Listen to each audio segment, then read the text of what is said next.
mudah-mudahan. Baik, hadis yang ketiga. Afdalus sadaqah an tushbi'a kabidan ja'i'an. Rawahu al-Baihaqi an Anas bin Malik. Baik, pertama yang paling afdal iman, kedua yang paling afdal doa, yang ketiga yang paling afdal sedekah. Afdalus sadaqah an tushbi'a kabidan ja'i'an. Seafdal-afdal sedekah ialah engkau mengenyangkan perut yang lapar. Riwayat Al-Baihaqi daripada Anas. Kalau tuan-tuan berani buat kat Zura lepas maya Isyak, buat. Kalau berani siapa berani buat jamuan lepas maya Isyak? Buat. Yang mana faham, tak faham tu dah. Nabi suruh buat, kita hari ni larang buat macam. Lain tuan-tuan, hak kita duk buat sekarang ni. Sebenarnya yang kita duk buat sekarang ni nak ikut siapa?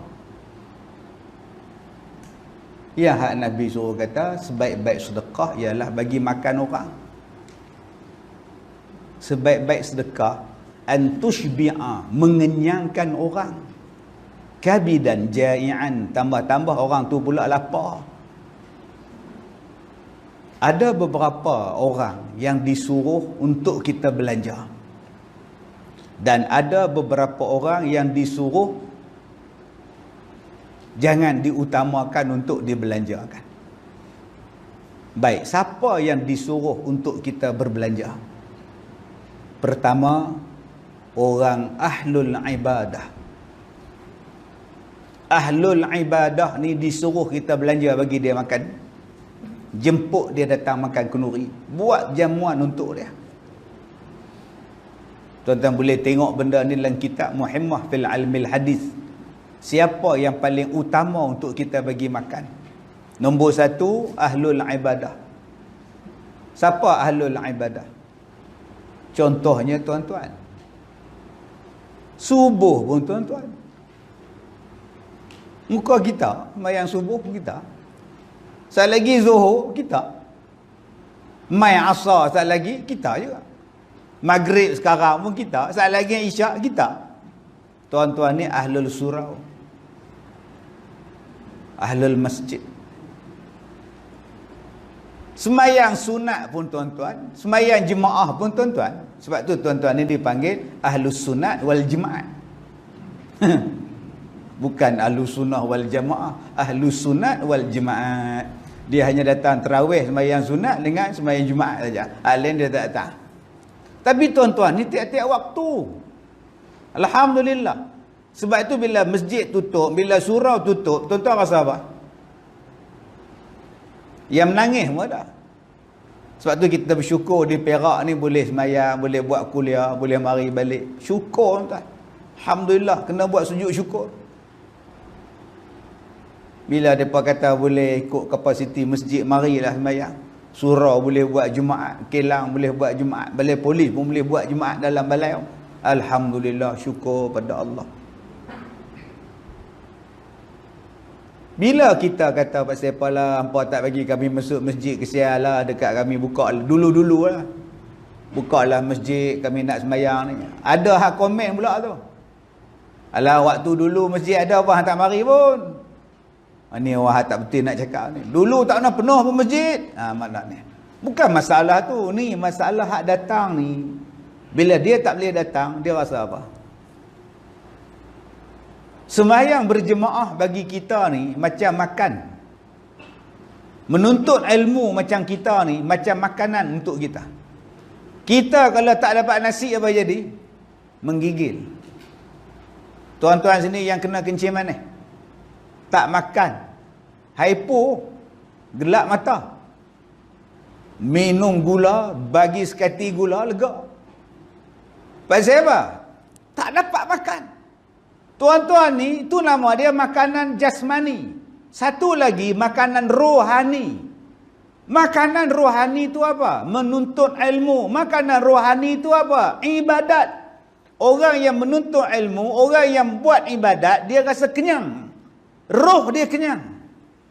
Orang yang dapat makan nasi, jasmani dia, jasad dia kenyang. Tapi kalau tuan-tuan dapat makan roh, tuan-tuan dapat memberi makanan kepada rohani, tuan-tuan kenyang. Sebab tu bila kita dapat semayang berjemaah, apa tuan-tuan rasa? Puas. Lega. Kita ni wala duduk sekejap saja dalam majlis ilmu, kita rasa lega. Lagi-lagi lega kalau ustaz tu tak datang, lagi lega tuan. Mana faham, tak faham tu dah cantik punya. Ustaz tak datang malam ni, boleh aku lepak tu. Itu lain pula cerita. Itu nama dia apa? Itu nama dia makanan roh. Makanan roh dia jadi seronok, dapat baca Quran tu lega. Kalaulah tiap-tiap hari dia baca Quran, katalah Al-Mulk, katalah Waqiah, katalah Kahfi, Yasin. Dia boleh baca sehari tu dia rasa puas. Tapi kalau dia tak boleh baca satu surah, sebelum tidur tu dia gagau Quran, dia cari Quran. Pasal apa? Dia takkan boleh tidur selagi mana dia belum baca suratul Mulk. Pasal apa? Pasal tiap-tiap hari dia baca. Ini dipanggil sebagai makanan roh. Kata kitab tu, orang macam ni paling afdal tuan-tuan bagi makan. Yang paling afdal untuk kita bagi makan. Di mana orang-orang ni berada? Orang yang rajin buat ibadat ni di mana berada? Jawapannya ada di masjid.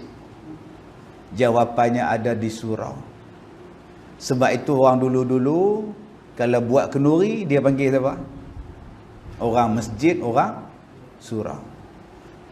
Kalau dia tak nak orang datang rumah dia, dia hantar makanan tu datang ke masjid ataupun surau. Pasal dia tahu di sini ada ahlu zikir, di sini ada orang yang menuntut ilmu, di sini ada orang yang rajin sembahyang berjamaah, di sini ada orang yang datang sembahyang subuh tak pernah tinggal. Maka orang macam ni paling afdal buat jamuan bagi makan.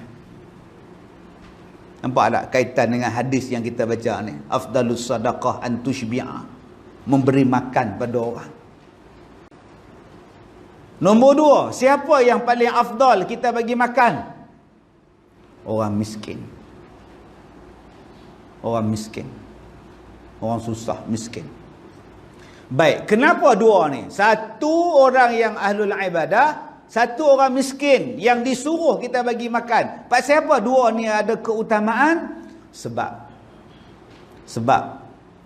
tuan-tuan bagi makan pada orang yang datang sembahyang subuh misalnya.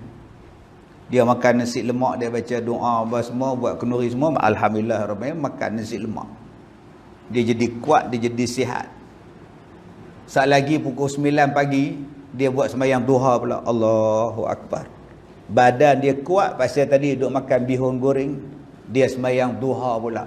Dia jadi kuat sebab makanan yang kita bagi pada dia. Dia jadi sihat sebab minuman yang kita bagi pada dia.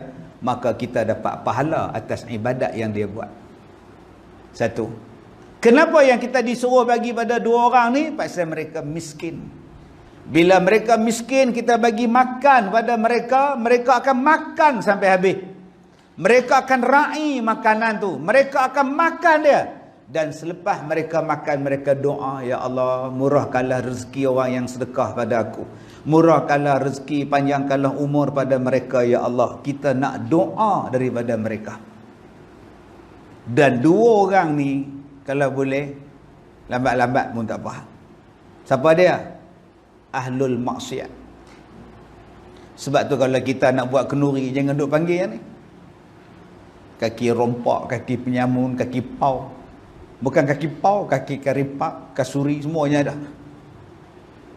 Tuan-tuan pergi panggil jenis-jenis ni pula, pergi makan kenduri. Badan jadi makin kuat, pergi rompak orang pula. Badan makin sadar pula, pergi ragut orang pula. Dan yang kedua, yang keempat, orang ni kalau boleh lambat sikit pun tak apa. Orang kaya yang sombong. Bila tuan-tuan panggil dia makan kenduri, tuan-tuan, dia kutuk makanan tuan-tuan. Dia belagak dengan makanan tuan-tuan. Dah. Tak mana lupa tuan-tuan. Duk pusing kat dia, lupa tu. Orang kaya sombong. Kadang sakit hati kita. Kita bagi dekat dia rendang tok, dia komplain. Apa ni hitam-hitam ni?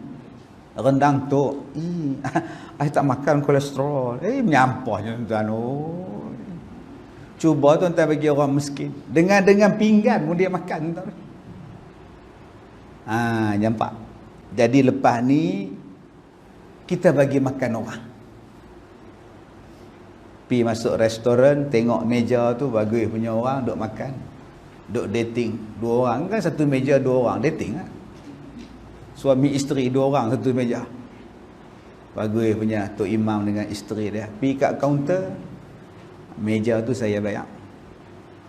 Ambil, jalan. Tak payah khabar pada dia pun tak apa. Imam, saya dah bayar dah. Ada juga tuan-tuan. Yang tu nama dia Ramah Tamah nama dia. Ramah dan Tamah. Boleh tak khabar pada dia? Boleh. Tak ada masalah. Ada saya kata haram. Saya kata dia cuma peramah. Ada juga yang tak cerita, senyap-senyap. Saya bayar. Tapi bila pergi masjid, dia khabar pula. Satu masjid tahu. Lebih kurang tuan-tuan. Jadi terpulanglah pada tuan-tuan. Nak khabar pada tu imam tu ke, tak nak khabar kepada dia, yang paling penting kita buat kerana Allah.